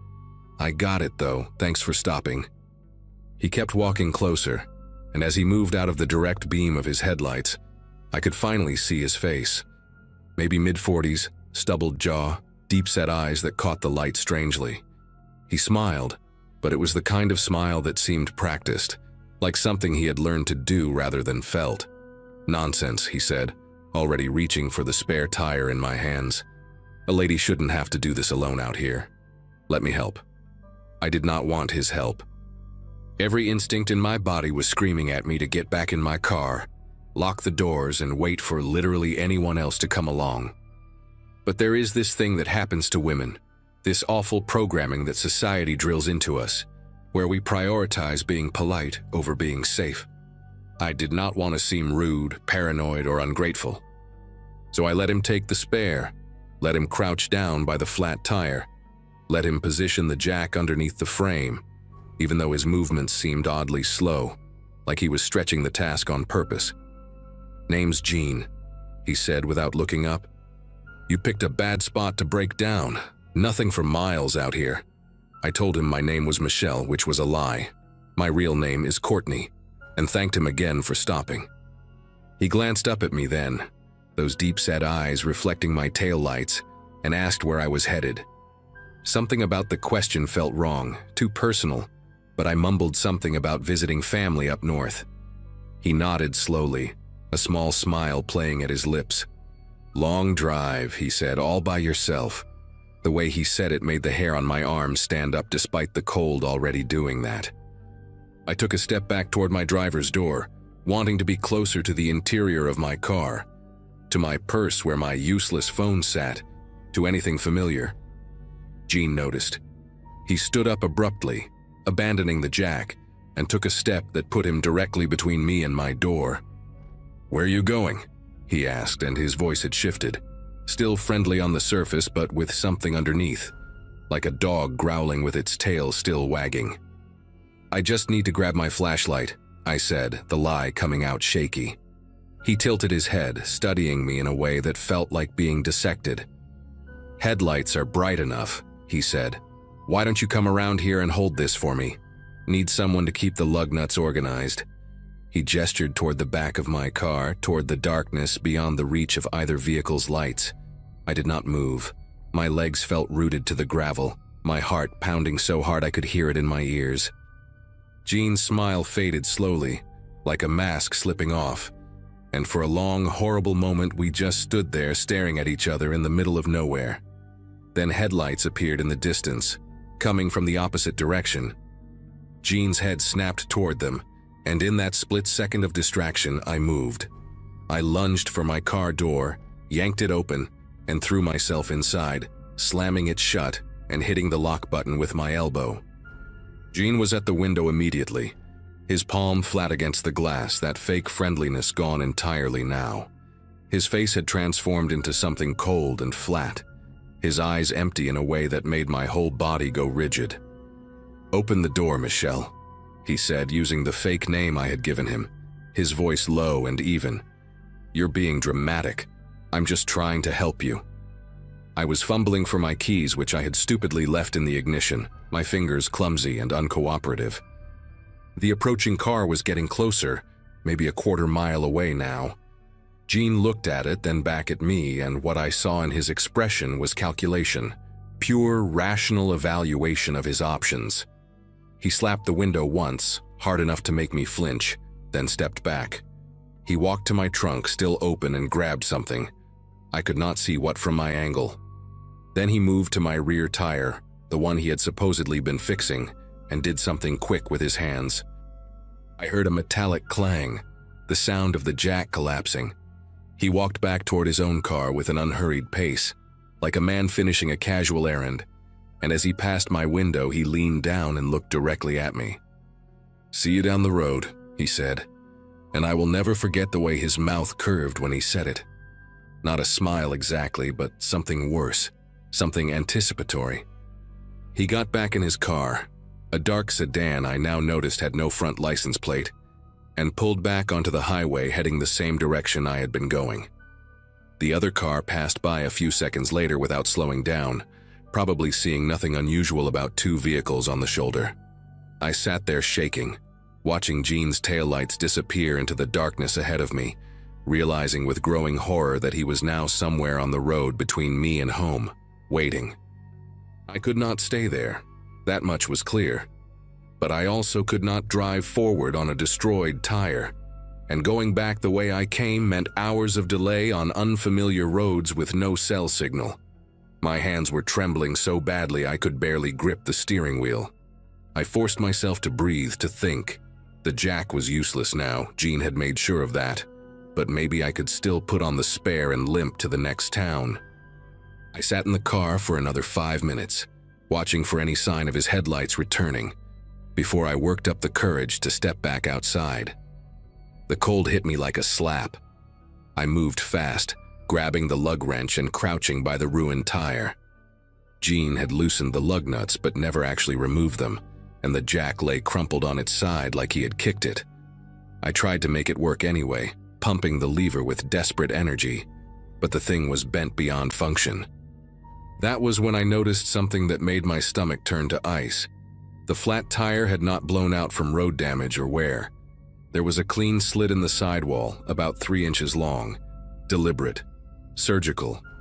He had done this to me, probably at the last gas station where I had stopped, while I was inside paying for coffee. The realization hit me in waves. He had been following me for miles, maybe since Raleigh, waiting for me to pull over, waiting for the tire he had slashed to finally give out. This was not a chance encounter. This was a hunt, and I was the target. I abandoned the tire and got back in my car, locking the doors again, my mind racing through options. I could try driving on the rim, but that would be slow and loud, and Gene would hear me coming from a mile away. I could wait for another car to pass, but the last one had not even slowed down, and who knew when the next would come. Then I remembered something. About 2 miles back, I had passed a small gravel turnoff with a metal gate and what looked like a farmhouse in the distance. Lights had been on. Someone was home. It was risky, walking 2 miles alone in the dark on a road where a predator might be circling back, but staying here felt like sitting in a trap waiting to be sprung. I grabbed my phone, useless as it was, and the small canister of pepper spray I kept in my glove compartment. Then I turned off my headlights, plunging myself into complete darkness, and slipped out of the car as quietly as I could. Walking along the edge of that highway was the longest 20 minutes of my life.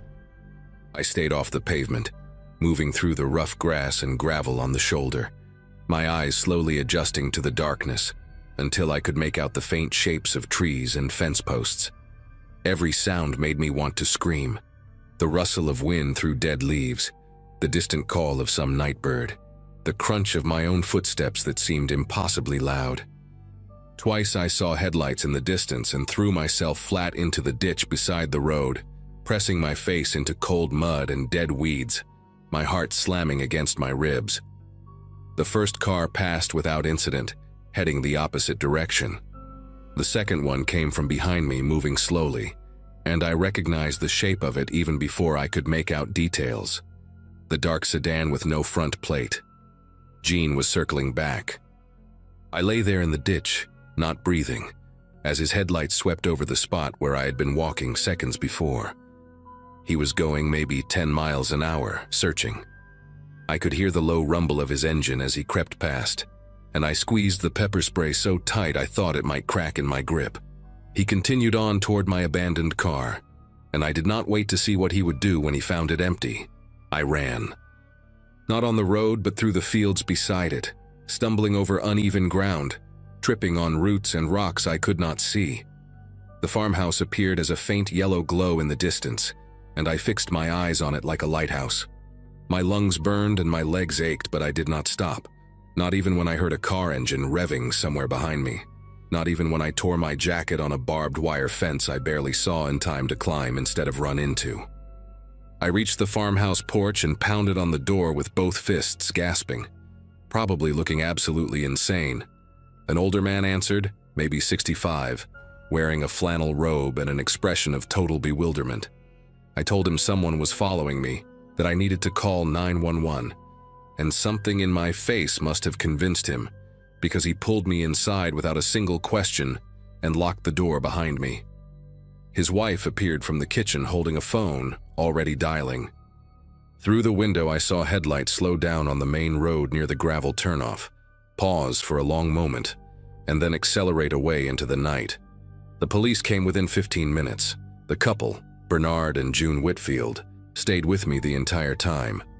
June pressing a mug of hot tea into my hands that I could not drink because my whole body was still trembling. Officers found my car where I had left it, trunk open, tire slashed, the sabotage jack still lying on the ground. They took pictures, took my statement, and exchanged glances that told me this was not the first time they had heard something like this. A detective called me 2 days later with news that made me sick to my stomach. The dark sedan had been found abandoned in a motel parking lot about 40 miles north, wiped clean of prints. It had been reported stolen 3 weeks earlier from a dealership in South Carolina. There was no Gene, at least not by that name, and no way to trace him. But here is the part that haunts me.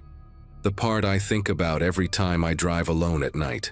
The detective told me they had pulled security footage from the gas station where I had stopped for coffee, the last place before my tire went flat. The footage showed a man matching my description walking calmly to my car while I was inside, crouching by the rear tire for less than 30 seconds, then returning to a dark sedan parked on the far side of the lot. He had been following me since Raleigh, maybe longer, and the detective said something I will never forget. He said in cases like this, when they catch the person, they almost always find out it was not the first time. Gene is still out there somewhere, and I know with absolute certainty that I was not his first, and I was not his last. I just happened to be the one who got away.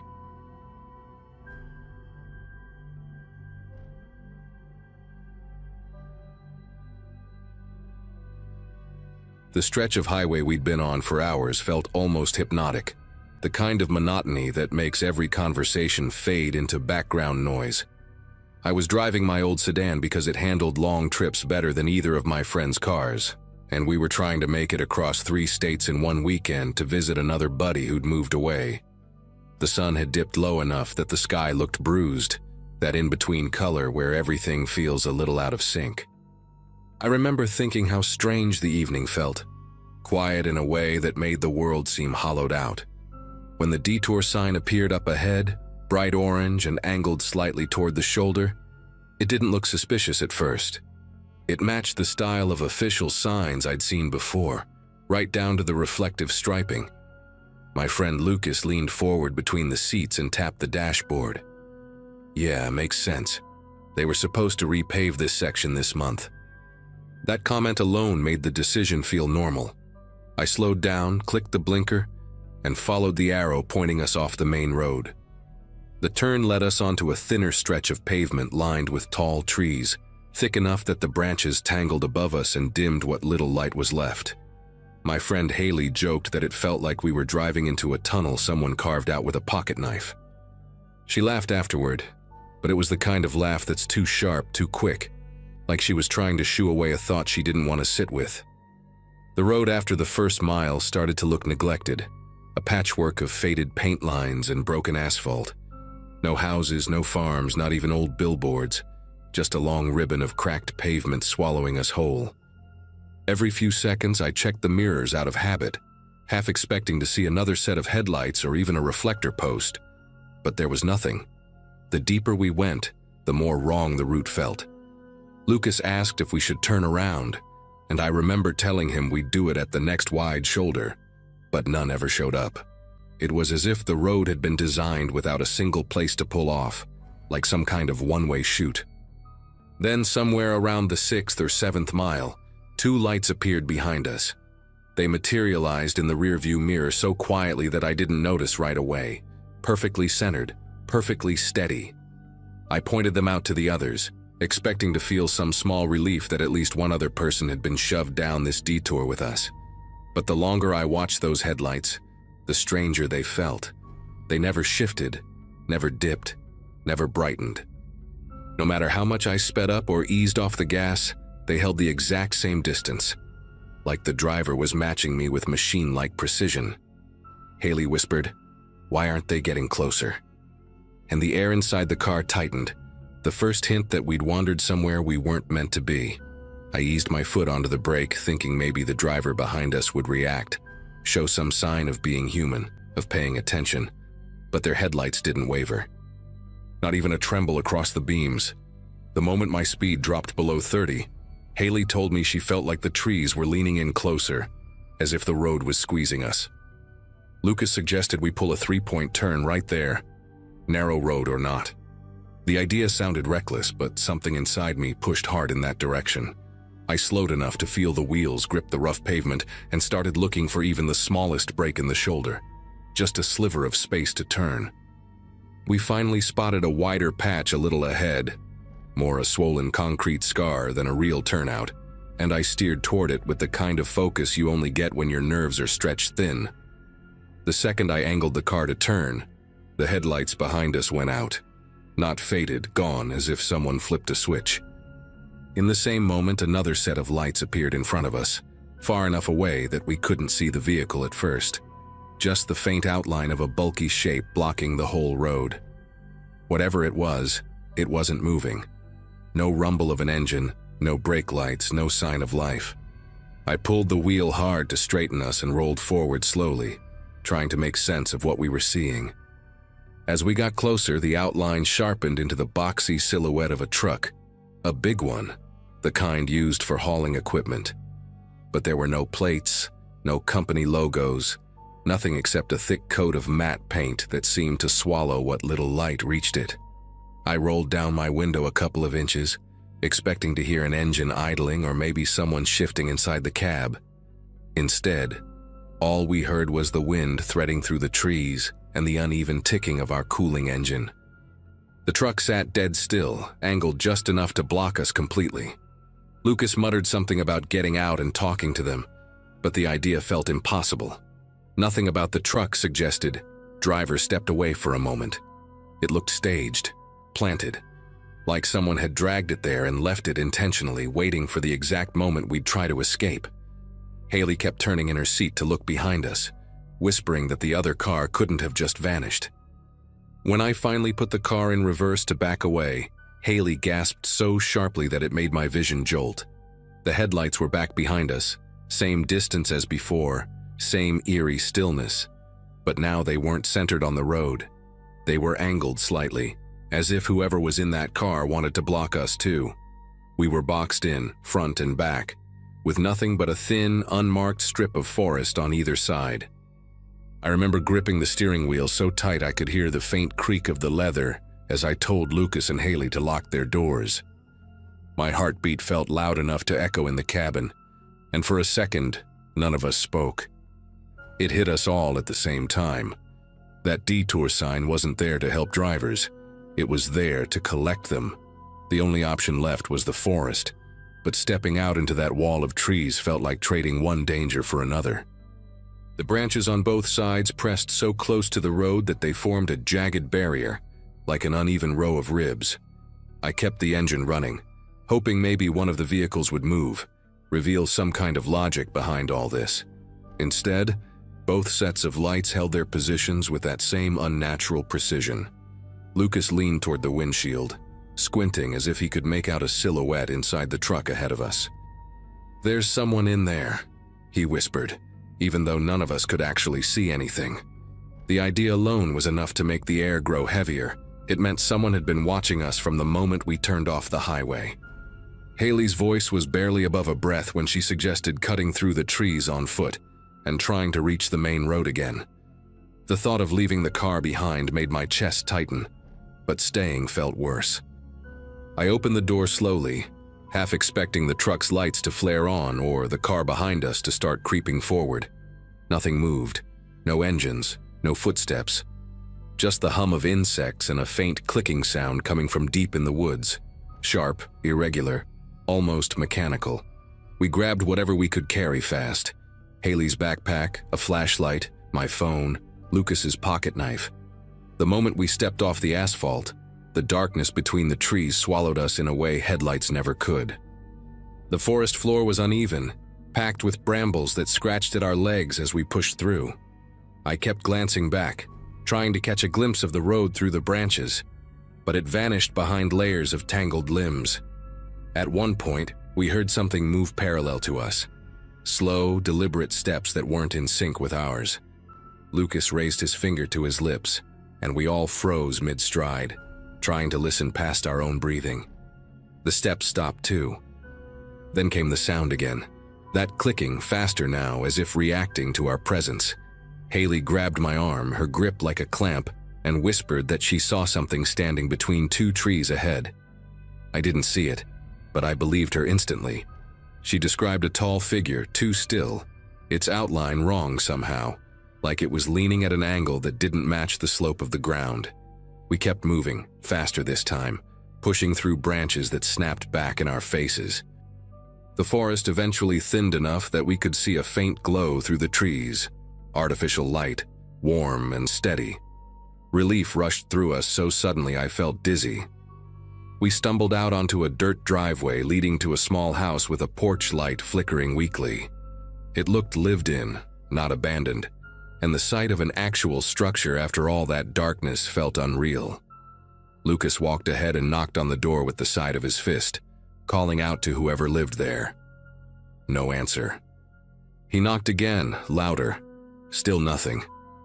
As we stood there, catching our breath and listening for any hint of movement inside, the porch light brightened for a moment, then dimmed until it was barely glowing, as if it was struggling to stay alive. Lucas tried the door handle gently, and to our surprise, it wasn't locked.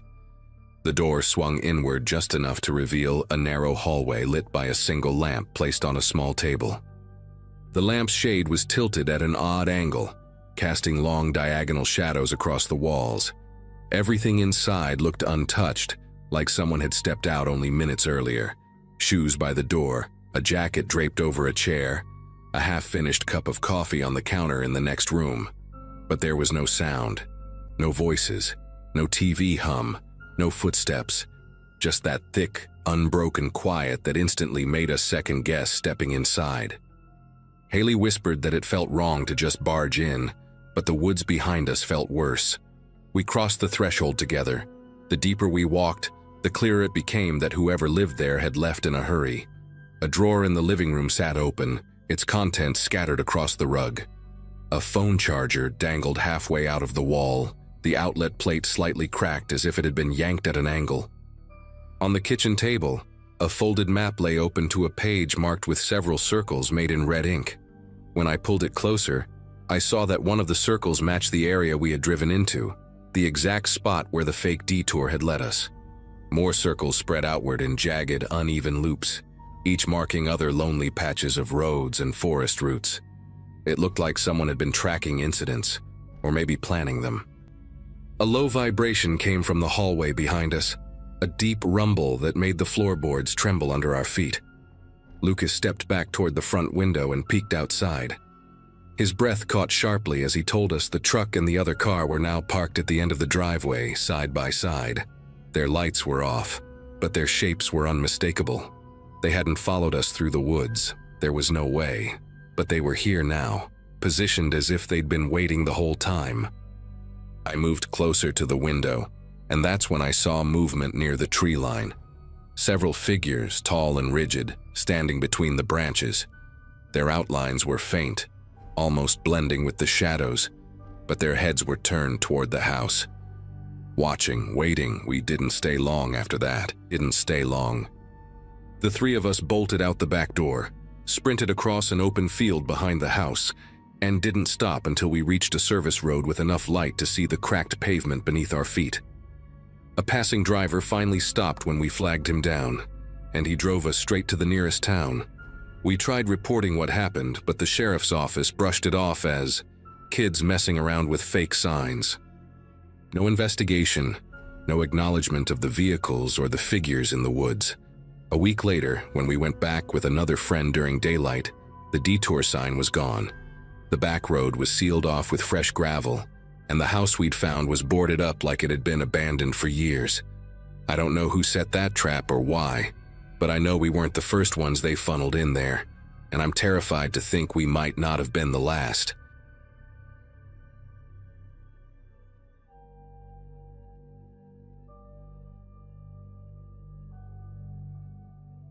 Most evenings back then ended the same way for me, finishing a long shift at a warehouse on the outskirts of a quiet town, then taking the same stretch of highway back to the small rental house I shared with my cousin. My schedule was all over the place, so heading home close to midnight wasn't unusual. I remember that specific night clearly because I'd been feeling oddly alert, like my brain wouldn't shut off even though my body was exhausted. The highway was nearly empty, just a thin ribbon of pavement lit by my headlights, and the air felt heavy in that way it sometimes does before a storm. I kept the radio low, mostly just to have a voice in the car with me, something familiar to break up the long, dark road. The drive had always been uneventful, so when lights started flickering behind me, it took a second for it to register. At first, I wasn't even sure they were meant for me. They didn't look like the sharp red and blue flashes I'd seen on patrol cars before. These were more like someone rapidly turning a bright white spotlight on and off. I eased off the gas, checking the rear view a few times, trying to make out a silhouette or some kind of clear sign. The vehicle behind me stayed close, but not aggressively so, like whoever was driving wanted to seem official without actually showing anything that proved it. I figured maybe they were using some kind of auxiliary lights or had a malfunctioning bar. Instinct kicked in, and I signaled before pulling onto the gravel shoulder. Dust swirled up in small clouds as I rolled to a stop. My heart wasn't racing yet, but there was this slow, creeping tension in my chest, the kind that builds before your mind can explain why. The other vehicle stopped a few feet behind me, and for a moment, everything was silent, except for the faint hum of my engine. I kept both hands on the wheel out of habit, watching the side mirror. A figure stepped out, someone tall, wearing a reflective vest that caught the headlights in sharp flashes, almost too bright to look at directly. The person walked up slowly, not hurried, not cautious, but measured in a way that felt unnatural for anyone responding to a traffic stop.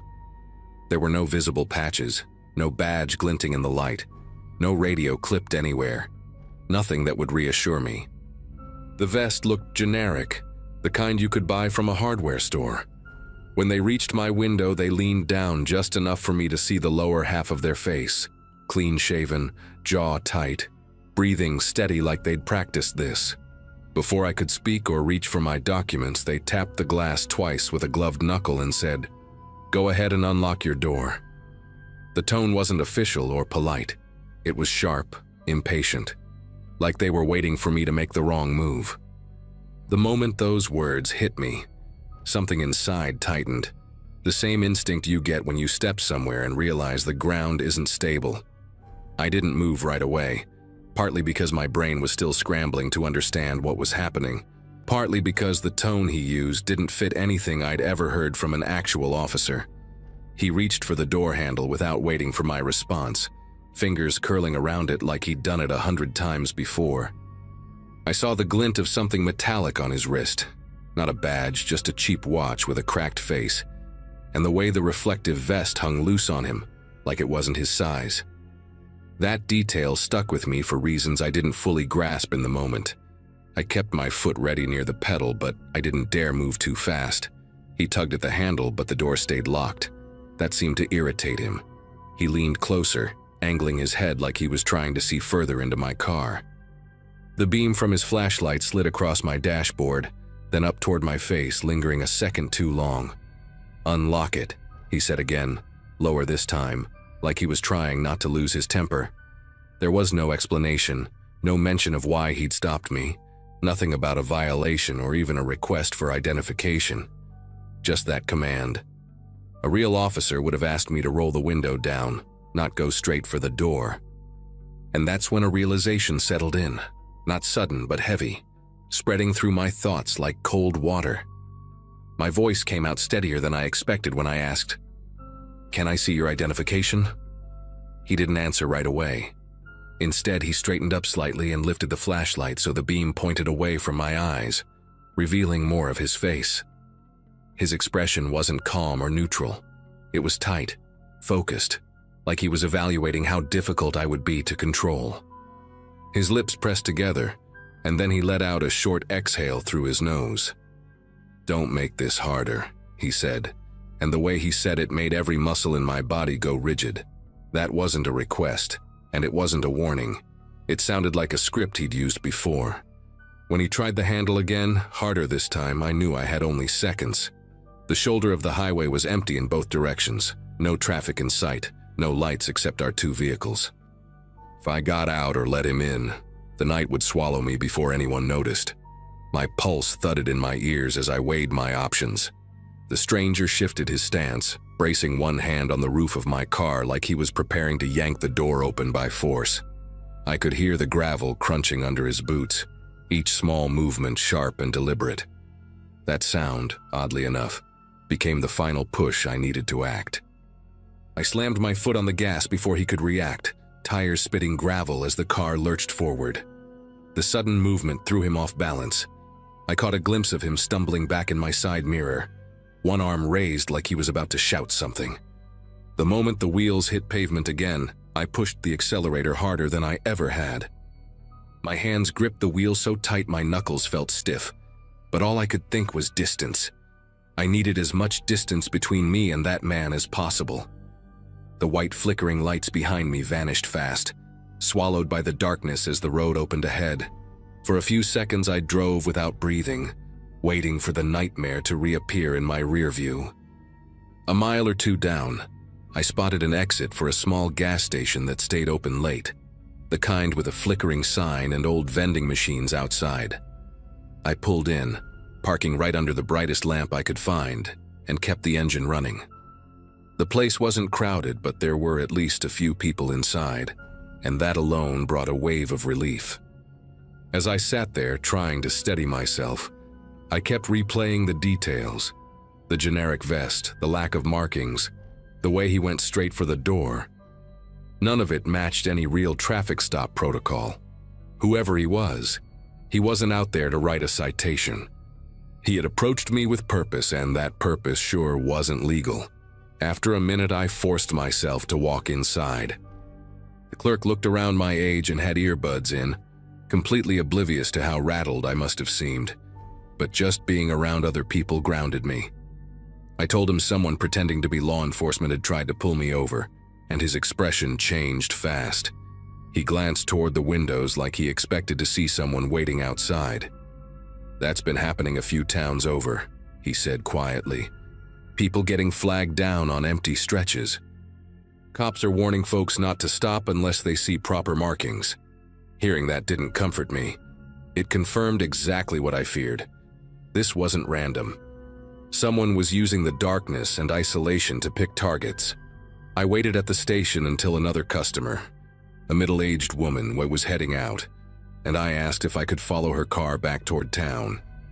She didn't hesitate to say yes. Driving behind her, both of us sticking to well-lit areas, felt like moving through a different world than the one I'd escaped earlier. When I finally reached home and locked the door behind me, the weight of what could have happened hit all at once. I reported the incident the next morning. They took the statement seriously, but no one ever followed up with an arrest or a suspect. To this day, the most unsettling part is realizing how carefully that man had chosen his spot and his moment. A stretch of road where a uniform was only a suggestion and help was nearly impossible to reach. I still take that highway sometimes, but I never pull over for anyone unless I see a marked car and official lights. And even then, I always keep the doors locked until I'm absolutely sure who's standing outside.